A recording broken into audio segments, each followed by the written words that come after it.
Welcome to Just Kick It with Big Bob, where I share my 2 bobs worth with you whether you like it or not. First game of the finals done, as the Pies took care of the Demons in a hard-fought match in front of a jam-packed crowd of 92,000 on a Thursday night, despite late-night shopping, and wasn't the atmosphere electric? Arguably the best Thursday night crowd in living memory, and it was certainly willing out there in the middle, with no quarter asked and none taken. The Pies well on top early with many impactful attacking moves, and they certainly looked like they would go home with the chocolates.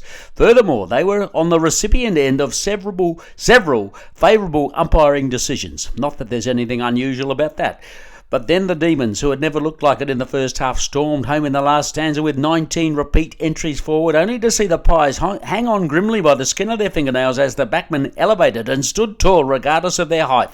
Quaynor a case in point. Still, the proof of the pudding is still a few weeks away, and with the smoking gun of Maynard hanging over their heads, the Pies have the week off to lick any wounds that may have emerged in the aftermath of the game, and I might add, take nothing away from the D's as they keep a weather eye on both the Blue Baggers and Swans, one but not both of whom they will line up against next weekend as the final series hots up despite the intemperate temperatures as El Nino blows in from the South Pole. 15 degrees feels like 5. Tonight it's Carlton, who had a hiccup last week, but we'll hope their run and carry will be too much for the Swans, and I can hardly wait.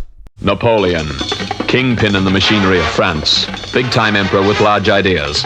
An inspirational moment presents itself for a letter of love to Josephine. He takes out his Fix quill. Man, does he look chic. Ballpoint pen, Fix. Yours for only 1 and 6.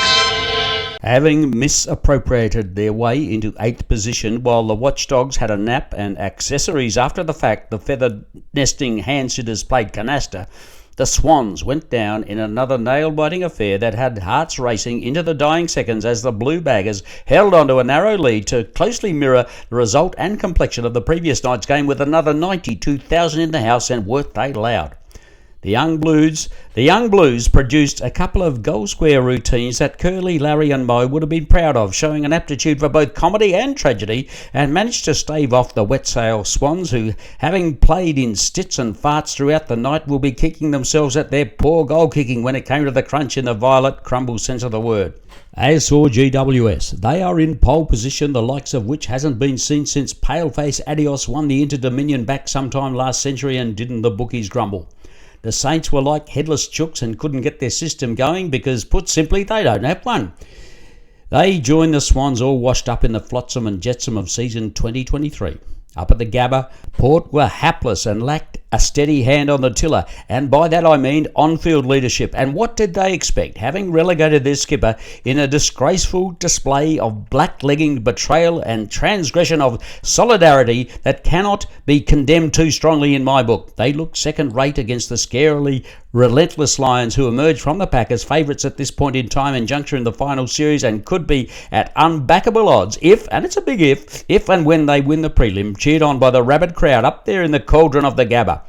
Port have another chance, but will need more than teal-coloured Y-fronts as they play host to the Agents in Orange next weekend at the magnificent Adelaide Oval with the old scoreboard. And hasn't it borne witness to some ding-dong finals over the decades, and with a setting so unique and scenic and unlike any other ground as far as scenery goes the world over?